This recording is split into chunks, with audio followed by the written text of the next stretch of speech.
Hello everyone, एक बार सभी का स्वागत है आपके अपने YouTube चैनल गुरु आर्यभट्ट में। तो आइए इस वीडियो में लेके उपस्थित हो गए हैं आपके मैथ का स्पेशल सब्जेक्टिव क्वेश्चन।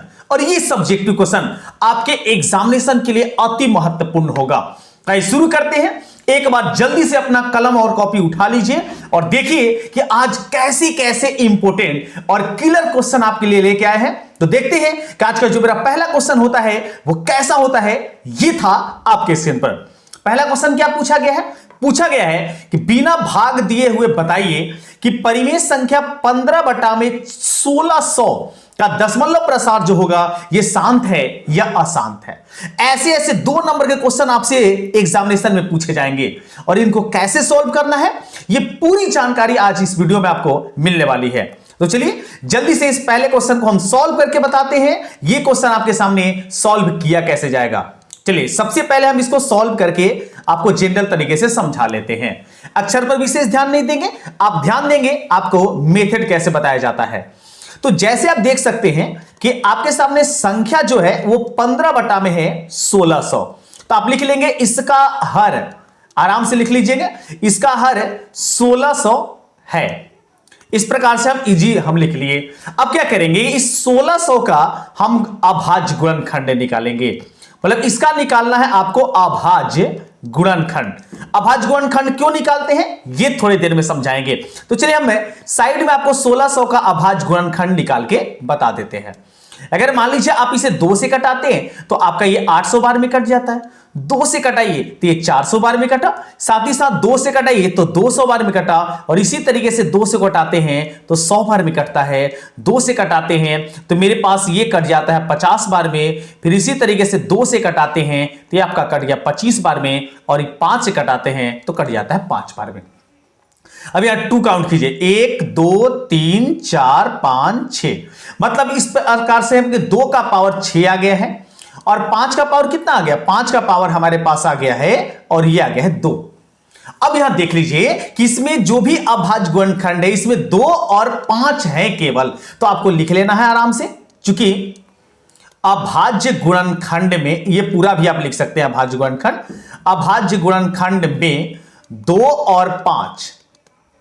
और 5 के गुणज हैं। इस प्रकार से आप आराम से लिख लेंगे, गुणज हैं।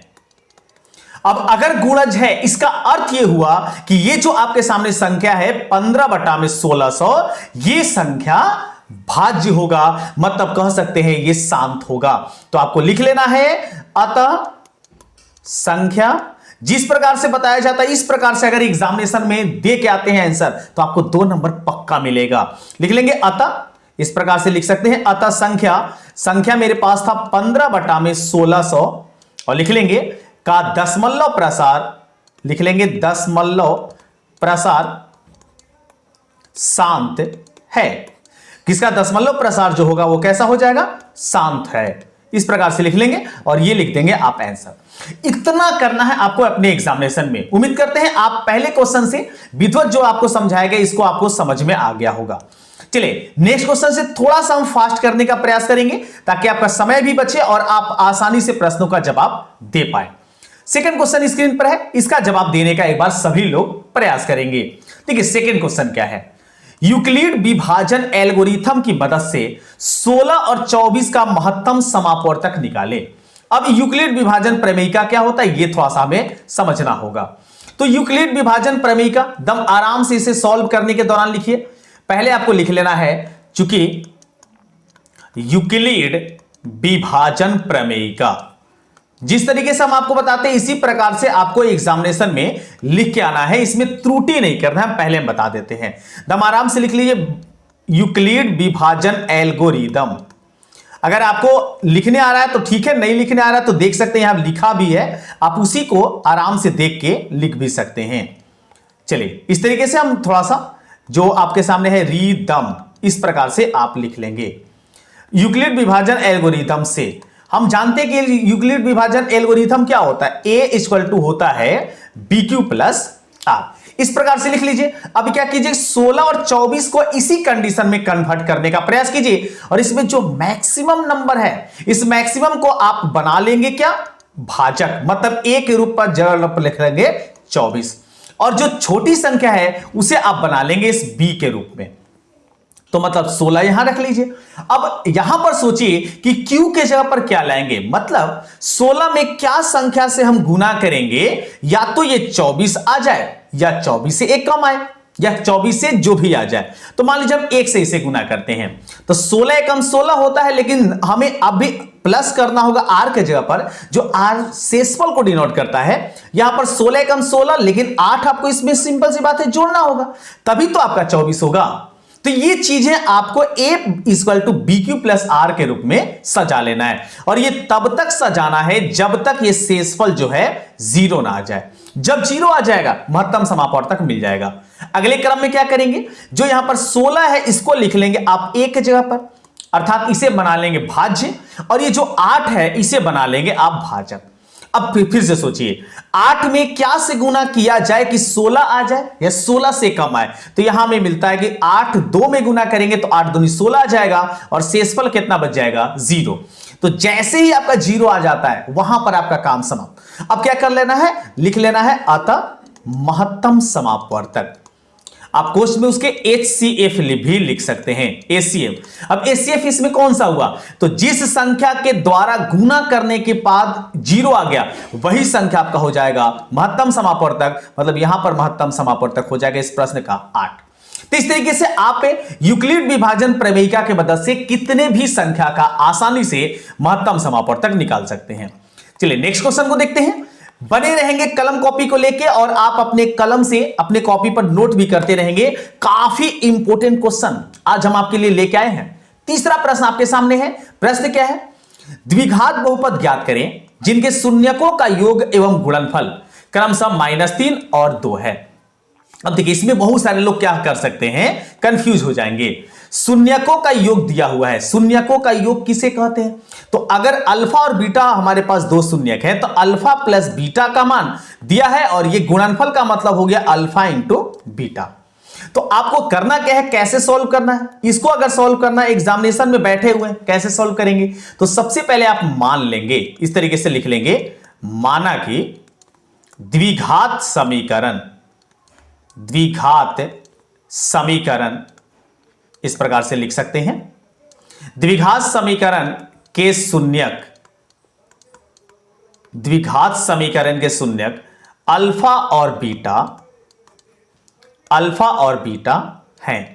ये सब फॉर्मेलिटी है जो आपको एग्जामिनेशन में निभानी होती है। तो आपके सामने यहां पर दिया हुआ क्या है, तो दिया हुआ है हमारे पास है कि अल्फा प्लस बीटा बराबर, अल्फा प्लस बीटा मतलब योग दिया हुआ कितना, योग हमारे पास दे दिया है -3।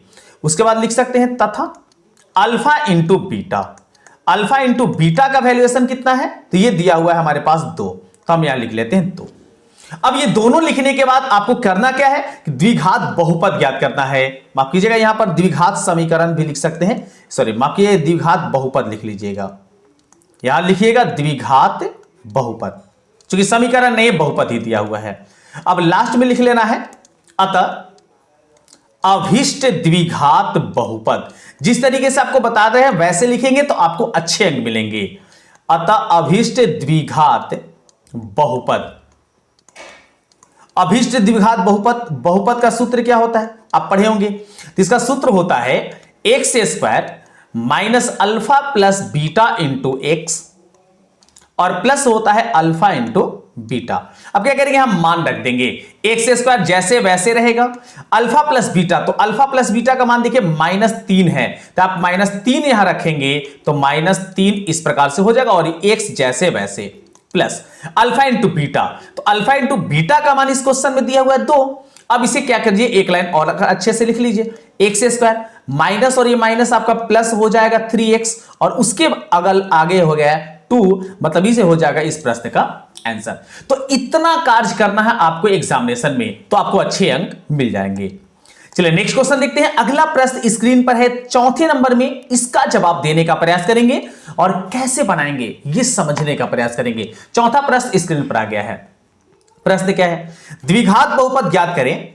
यहां भी द्विघात बहुपद का ही सवाल आ गया है फिर से, जिनके शून्य क्रमशः 2/5 तथा 4 है। अब ये क्वेश्चन हम क्यों लिए हैं, इसलिए लिए हैं क्योंकि पिछली बार शून्यकों का योग और शून्यकों का गुणनफल दिया था, लेकिन यहां पर डायरेक्ट आपको शून्यक दे दिया।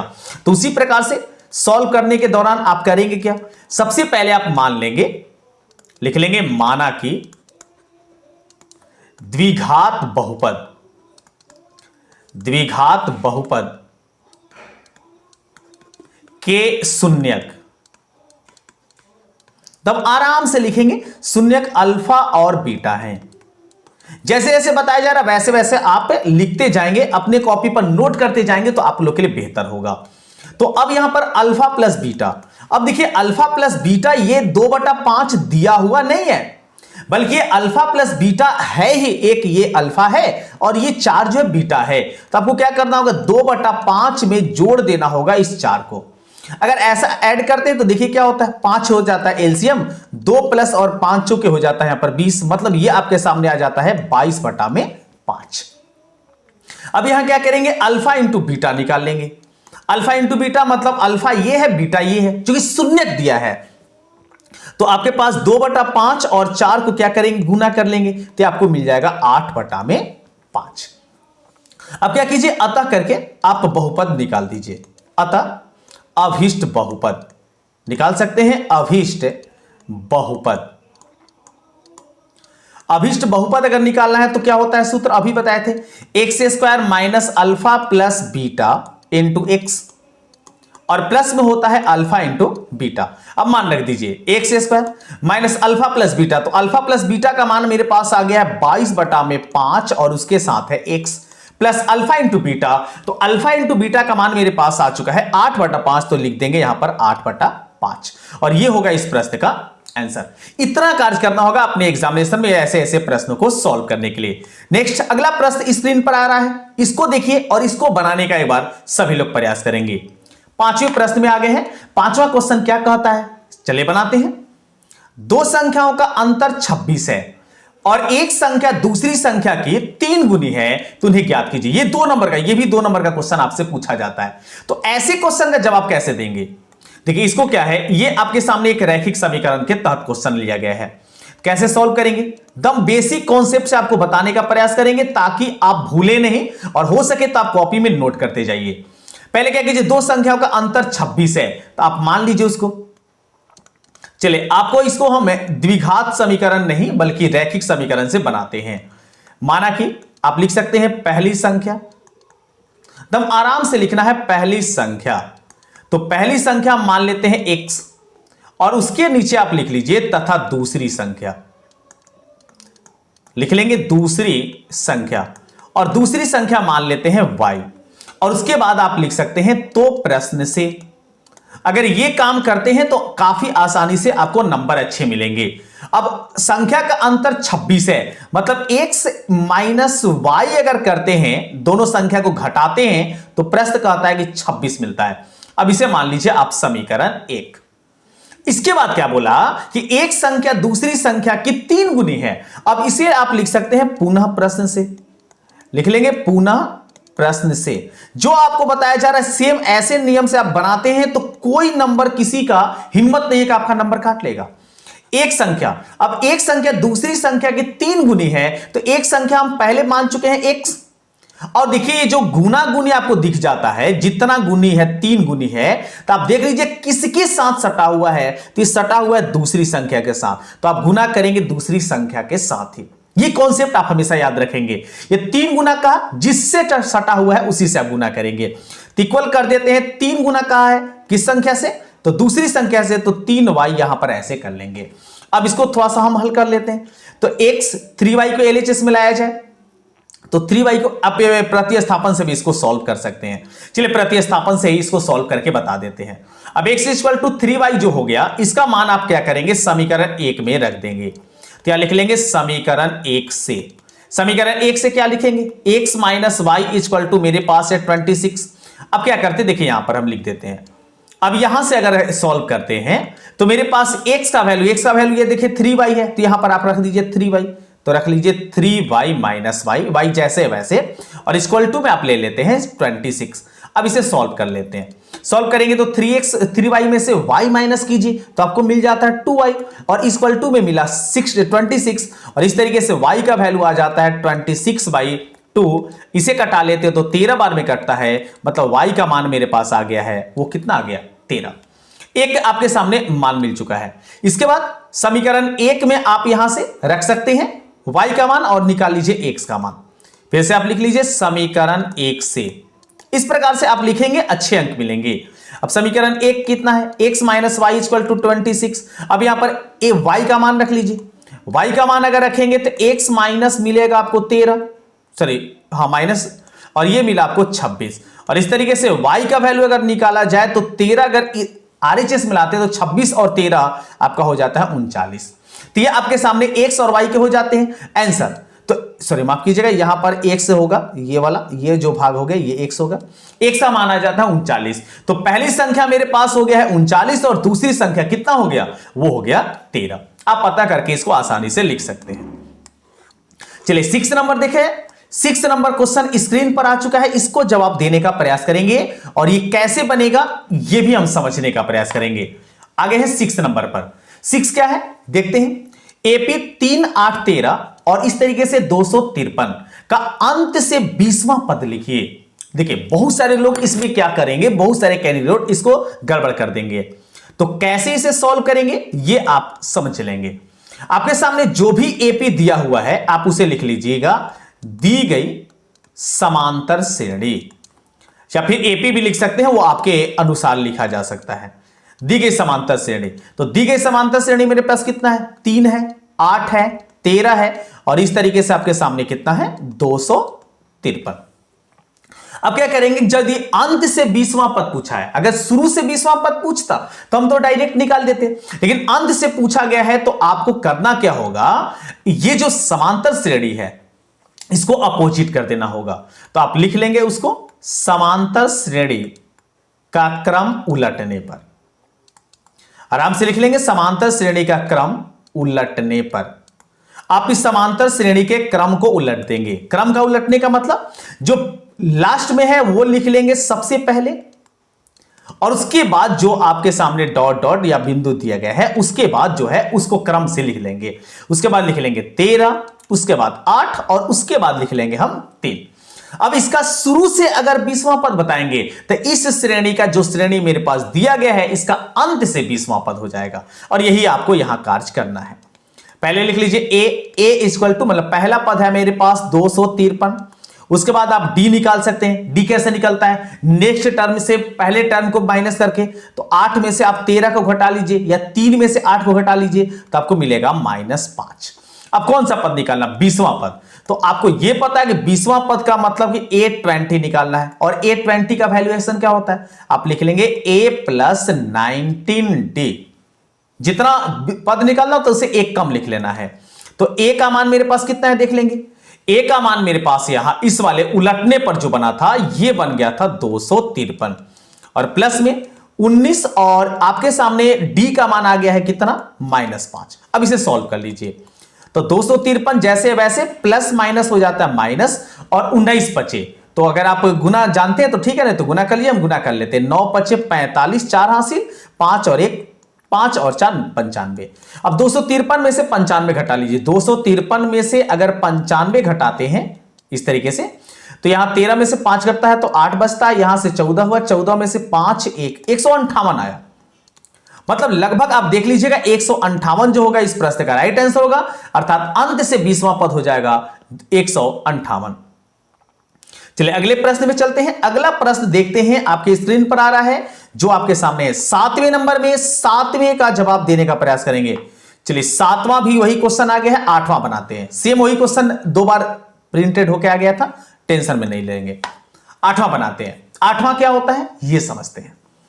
प्रश्न है, आकृति त्रिभुज ABC में PQ समांतर BC, मतलब ये सॉरी PQ जो है BC के समांतर है। ये लाइन जो है आपके सामने, ये लाइन जो ड्रॉ दिख रहा है आपको, ये लाइन आपको किसके समांतर है, इस PQ के समांतर है। ये दोनों लाइनें समांतर हैं।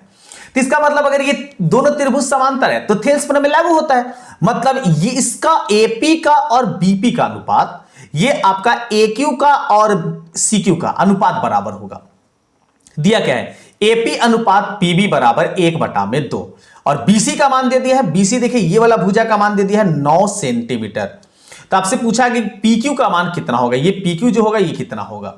तो अब यहां समझ लीजिए कि अगर ये दोनों भुजाएं 1:2 के अनुपात में है तो इसका मतलब ये समांतर होगा, और समांतर होने का मतलब है कि अगर ये दोनों समांतर होता है तो इसकी भी भुजाओं का अनुपात इसी अनुपात में आता है। मतलब अगर आप यहां से लिख लेंगे, चूंकि त्रिभुज ABC में, दम आराम से लिखेंगे, त्रिभुज ABC में आपके सामने ये दिया गया कि PQ जो है वो समांतर है किसके, BC के।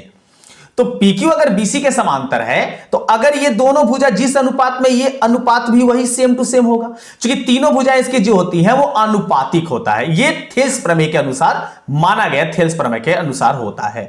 तो आप आराम से लिख सकते हैं, इसलिए AP बटा में, अर्थात AP बटा में BP या PB बराबर होगा, मतलब AP और BP इसका जो अनुपात होगा इस भुजा का भी सेम वही अनुपात होगा। तो आप लिख लेंगे आराम से कि AP, इस वाले में AP आ गया है तो इसमें आप लिख सकते हैं पहले PQ। ध्यान दीजिएगा, इस त्रिभुज का AP अगर है तो इस त्रिभुज का ही BP पहले लिखेंगे या PQ लिखेंगे। तो PQ बटा में आ जाएगा आपके पास BC। अब इसको सॉल्व कर लीजिए। AP और इसका अनुपात दिया है 1:2 और PB का मान देखिए ये निकालना है आपको, और BC का मान जो आपके सामने है ये प्रश्न में दिया हुआ है 9 सेंटीमीटर। अच्छे समझ गए होंगे। थेल्स प्रमेय जब लागू होता है तो उसकी भुजाएं जो होती है वो आसानी से अनुपातिक होता है, तीनों भुजाएं उसकी अनुपातिक होंगी। या जब समरूप होता है तो भुजाएं अनुपातिक होती है, उस किसी कंडीशन से आप इस सवाल को सॉल्व कर सकते हैं। तो अब आप इसे क्रॉस मल्टीप्लिकेशन कर लीजिए। 2PQ बराबर आपका हो जाता है 9 एकम 9, और इस तरीके से PQ अगर निकाला जाए तो PQ बराबर होगा 9/2 मतलब 4.5 सेंटीमीटर, और यह होगा इस प्रश्न का आंसर। चलो उम्मीद करते हैं ये क्वेश्चन भी आपको समझ में आ गया होगा। अगला प्रश्न स्क्रीन पर है, 9 नंबर में 9 का जवाब जानेंगे और इसे समझ के बताने का प्रयास करेंगे। प्रश्न क्या है देखते हैं। यहां पर कुछ निर्देशांक दिए गए 7 - 2, 5, 1 और 3 के में K का मान ज्ञात कीजिए ताकि तीनों बिंदु जो हैं वो संरेख हों। मोस्ट इंपोर्टेंट क्वेश्चन, ऐसे क्वेश्चन ही आपके एग्जामिनेशन में इस साल पूछे जाने वाले। एकदम गांठ बांधिए और इस सवाल को समझिए कैसे आपको सॉल्व करके बताने वाले हैं। चलिए सॉल्व करते हैं। अगर आपको 3 बिंदु है वो संरेख हैं, इसका मतलब उससे निर्माण किया गया जो त्रिभुज होगा उसका क्षेत्रफल 0 होगा। हां, तो आप आराम से लिख लेंगे, चूंकि 3 बिंदु, आराम से इस तरीके से लिखेंगे, चूंकि 3 बिंदु का नाम दे सकते हैं 7 - 2, 5, 1 और कोमा देके इस तरीके से लिख सकते हैं 3 के संरेख होंगे। इसी प्रकार से आपको लिखना है एग्जामिनेशन में भी जो आपको बता रहे हैं, संरेख होंगे यदि, आप कॉमा देके लिख लेंगे यदि। अब यदि मतलब क्या, तो यदि त्रिभुज का क्षेत्रफल 0 होगा, और त्रिभुज का क्षेत्रफल क्या होता है, तो वो होता है 1/2 into x1 y2 - y3 plus x2 into y3 - y1 plus x3 y1 - y2, और इसका जो वैल्यू होगा वो कितना होगा 0 के बराबर। तब तीनों बिंदु क्या होंगे, संरेख होंगे, और यही कंडीशन यही प्रश्न के आंसर तक ले जाएगा।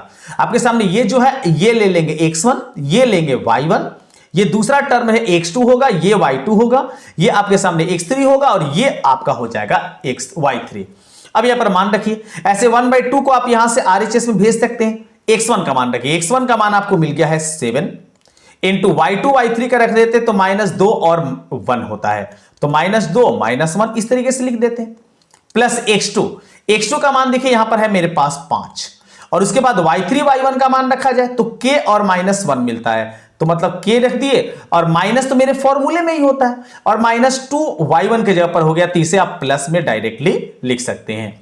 तो प्लस में अगर इसे लिख लिया जाए तो कितना मिला, तो प्लस में आपको मिल गया ये 2 प्लस।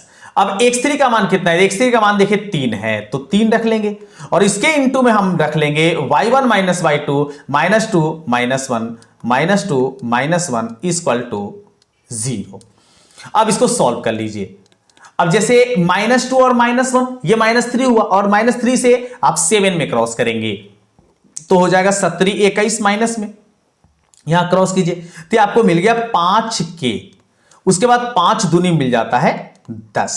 उसके बाद देखिए -2 और -1, सिंपल सी बात है, -3 हुआ और 3 से गुना करना है तो ये आपका -9 हो जाएगा और इक्वल टू हो जाएगा 0। अब इसे थोड़ा और सॉल्व कर लेते हैं। 5 के जैसे वैसे छोड़ दिए और अब देख लीजिए अंकों को, तो आपके सामने 10 है -9 है, तो यहां से 10 में से 9 घटाएंगे तो 1 प्लस बचेगा और 1 में -20 जोड़ेंगे तो आपके सामने आ जाएगा -21 जोड़ेंगे तो -20। अब इसे RHS में भेजा जाए तो 20 हो जाता है। आप अंकों का कैलकुलेशन आसानी से कर सकते हैं, तो इसलिए k बराबर आपके सामने हो जाएगा 20/5, कटा लीजिए तो आपको मिला 4, मतलब इस प्रश्न में 4 आंसर हो गया k का। इस प्रकार से आप क्वेश्चन को आराम से एग्जामिनेशन में बनाएंगे। चलिए 10 नंबर देखते हैं। 10वां प्रश्न स्क्रीन पर है, इसको बनाने का प्रयास करेंगे। इसमें क्या पूछा गया है और क्या जानना है। प्रश्न क्या है, बिंदुओं a b और -a -b के बीच की दूरी ज्ञात कीजिए। अब इस यहां पर आपको दूरी सूत्र याद रखना होगा, तो कैसे सॉल्व करेंगे, दम आसानी से बताते हैं हम आपको। आराम से लिखेंगे, चूंकि बिंदुओं जैसे हम बता रहे हैं वैसे ही आप फॉलो करेंगे, एकदम नहीं भटकेंगे और किसी प्रकार की कोई टेंशन में नहीं रहेंगे। जो भी बता रहे एकदम प्रोफेशनल तरीके से आपको समझाने का प्रयास कर रहे हैं। बिंदु ए बी और दूसरा बिंदु मेरे पास है -a -b के बीच की दूरी, के बीच की दूरी। अब इसके लिए आपको दूरी सूत्र लगाना है। दूरी सूत्र क्या होता है, तो दूरी सूत्र आपका होता है x2 - x1 का whole square plus y2 - y1 का होल स्क्वायर। अगर x1 - x2 भी लिखते हैं तो गलती नहीं माना जाता, दोनों एक ही चीज होता है। अब क्या करेंगे, यहां पर अच्छे से आप वैल्यू को पुट कर देंगे। चलिए वैल्यू को पुट करके बताते हैं। x2 देखिए आपका -a है तो -a हो जाएगा, -x1 का वैल्यू आपके पास a है तो ये a रख लीजिए, इसका कर लीजिए आप स्क्वायर प्लस y2 y1 देखिए तो -b आपका हो जाता है y2 और y1 हो जाता है आपका b, इसका भी स्क्वायर कर लीजिए। अब आपको इसको सॉल्व कर लेना है। सॉल्व कैसे, तो -a और -a कितना होगा, -2a, तो -2a का आप लिख लेंगे इस प्रकार से स्क्वायर और यहां से -b और -b क्या हो जाएगा, तो -2b हो जाएगा, इसका भी आप लिख लेंगे स्क्वायर। इसके बाद -2a का स्क्वायर करते हैं तो ये हो जाता है 4a स्क्वायर, चूंकि माइनस का स्क्वायर करने पर वो पॉजिटिव हो जाता है और -2b का स्क्वायर करेंगे तो हो जाएगा 4b स्क्वायर। अब आप क्या कर सकते हैं, दोनों जगह से 4 कॉमन कर सकते हैं। 4 कॉमन करेंगे तो a square plus b square बचेगा और यहां से 4 का वर्गमूल निकाल लेंगे तो 2 बाहर निकल जाएगा, जबकि रूट के अंदर ही रह जाएगा a square plus b square और ये होगा इस प्रश्न का आंसर। तो इस तरीके से 10वें क्वेश्चन का राइट आंसर होगा 2√a square plus b square. अब आते हैं नेक्स्ट क्वेश्चन में। नेक्स्ट क्वेश्चन आपके सामने 11 नंबर में है और 11 को जानने का प्रयास करेंगे। ये कैसे बनेगा, एक बार जल्दी से फटाफट समझ लेते हैं।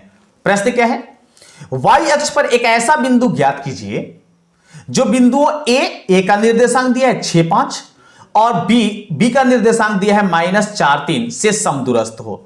देखिए ये भी काफी इंपॉर्टेंट क्वेश्चन, जो भी आज क्वेश्चन हम आपके सामने लाए हैं वो काफी ज्यादा इंपॉर्टेंट लेके आए हैं।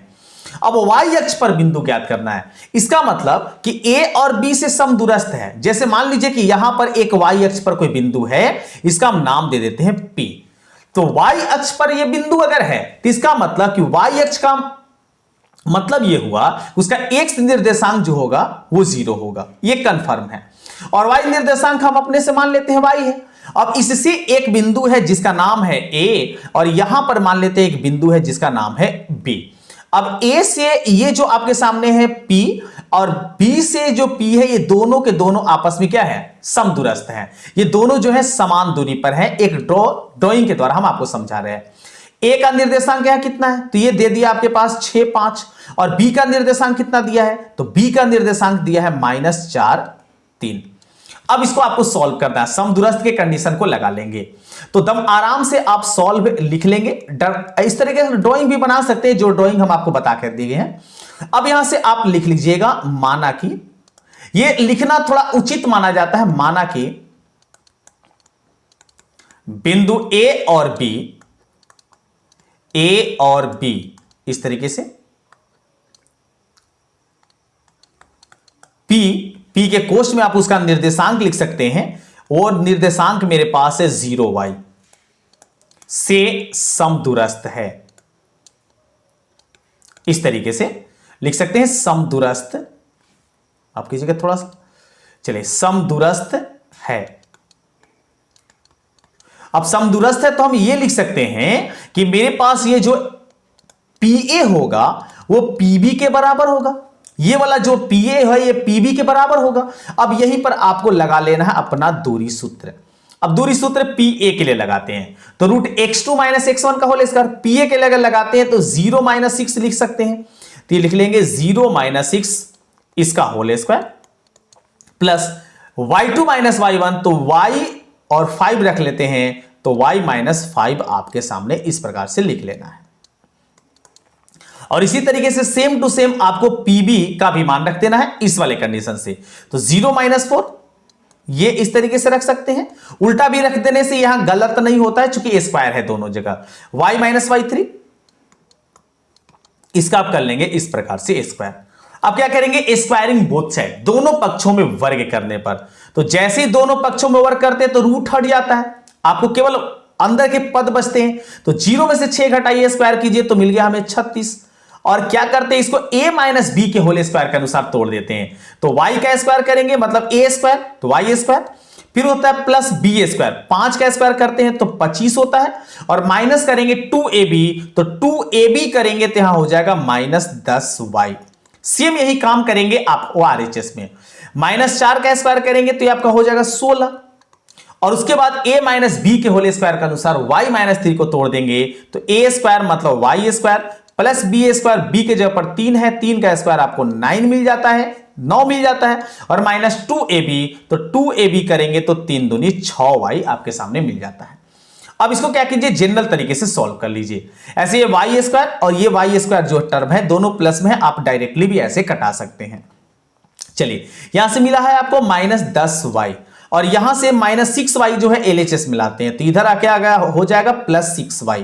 अब क्या बचा, 16 और 9 यहां पर हो जाते हैं आपके 25, और 36 और 25 को क्या करेंगे आप RHS में भेज देंगे, तो 36 RHS में जाएगा तो माइनस 36 होगा, और 25 RHS में जाएगा तो माइनस 25 होगा, तो माइनस माइनस कटा सकते हैं। अब 10y में से 6y घटाइए, प्लस माइनस है तो यहां से आपको वैल्यू मिल जाएंगे माइनस 4y, और यहां से मिल जाएगा कितना, माइनस 36। अब माइनस से माइनस ये कैंसिल हो सकता है, तो यहां से अगर y का वैल्यूएशन निकाला जाए तो 36 बटा में 4 मतलब 9 बार में कटा, और 9 हो जाएगा y का आंसर। लेकिन आपको आंसर थोड़ा सा रुक जाएगा, आंसर ऐसे नहीं लिखना है, आपको लास्ट में यहां पर लिख के बता देते हैं। अतः y अक्ष पर बिंदु का निर्देशांक लिख लेंगे, y अक्ष पर बिंदु का निर्देशांक या नियामक भी लिख सकते हैं, निर्देशांक बराबर क्या माने थे हम, निर्देशांक माने थे 0y, और इस तरीके से लिख लेंगे 0 और y का मान 9 आया, और 0 और 9 हो जाएगा इस प्रश्न का आंसर। अगर आप एक कलम कॉपी नहीं लेकर बैठे तो स्क्रीनशॉट भी ले सकते हैं, ऐसे आपको प्रश्न आराम से बनाने हैं। चलिए 12 नंबर देखते हैं, 12 क्वेश्चन क्या है उसको समझ के उसका जवाब देने का प्रयास करते हैं। इस बार क्वेश्चन क्या है ये देख लेते हैं। प्रश्न आपके सामने है, प्रश्न है कुछ त्रिभुज का क्षेत्रफल ज्ञात कीजिए जिसके शीर्ष -5 -1 3 -5 और 5 2 हैं। अब यहां पर त्रिभुज का क्षेत्रफल निकालना है, तो त्रिभुज के क्षेत्रफल के लिए अगर आपको इसमें 2 नंबर पक्के चाहिए तो जैसे हम आपको बताते हैं वैसे सॉल्व करने का प्रयास करेंगे। पहले क्या करेंगे, आपके सामने जो मान है इसको क्रमशः मान लीजिए। जैसे पहले आप ड्राइंग भी कर सकते हैं, एक त्रिभुज बना सकते हैं जनरल तरीके से।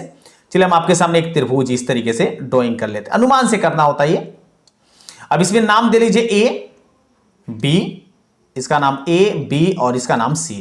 अब A वाले का निर्देशांक दे लेंगे -5 -1, B वाले का निर्देशांक दे लेंगे 3 -5, और C वाले का निर्देशांक हम दे लेंगे 5 2। जो दिया गया था क्वेश्चन में वो आपके सामने दे लिए।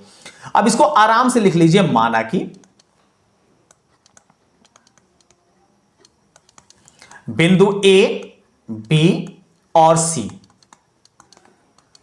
के नियामक या निर्देशांक कुछ भी लिख सकते हैं, दोनों एक ही चीज होता है। निर्देशांक क्रमशः -5, -1, उसके बाद 3, -5 और 5, 2 है,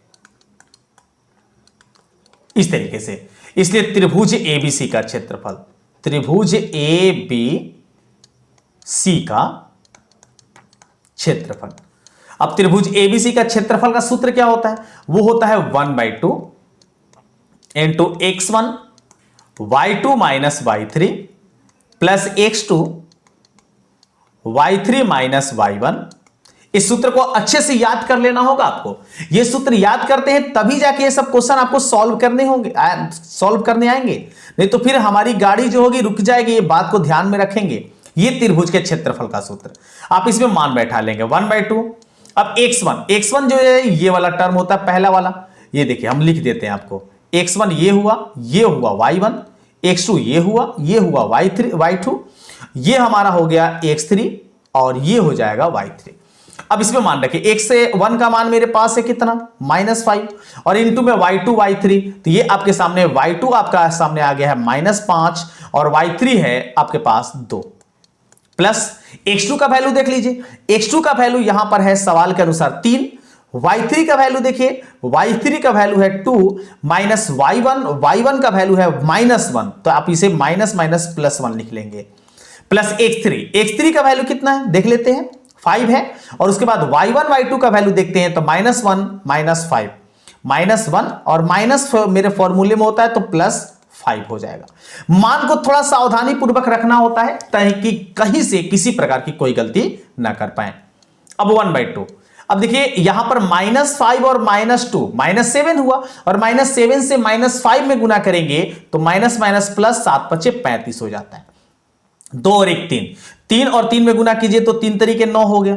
और यहां देख लीजिए 5 में 1 घटा तो 4 बचा, 4 से 5 में गुना कीजिए तो आपके सामने 20 आ गया।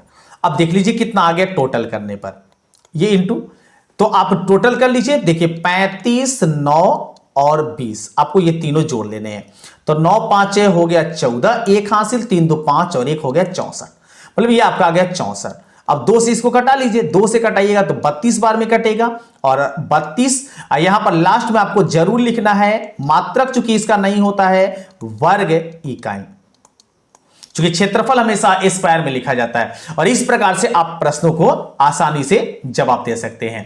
तो उम्मीद करते हैं कि आपको काफी ज्यादा ये वीडियो पसंद आया होगा। अगर ये वीडियो पसंद आया तो अपने सभी दोस्तों में इसे शेयर करें और मेरे चैनल पर अगर नए हैं तो प्लीज इस चैनल को सब्सक्राइब कर ले ताकि इसी प्रकार की अमेजिंग वीडियो सबसे पहले आप तक पहुंचाई जा सके। इस वीडियो को अधिक से अधिक दोस्तों में शेयर करें। कल पुनः हम आपके सामने 7 बजे 7 PM के पास मिलते हैं एक बार फिर।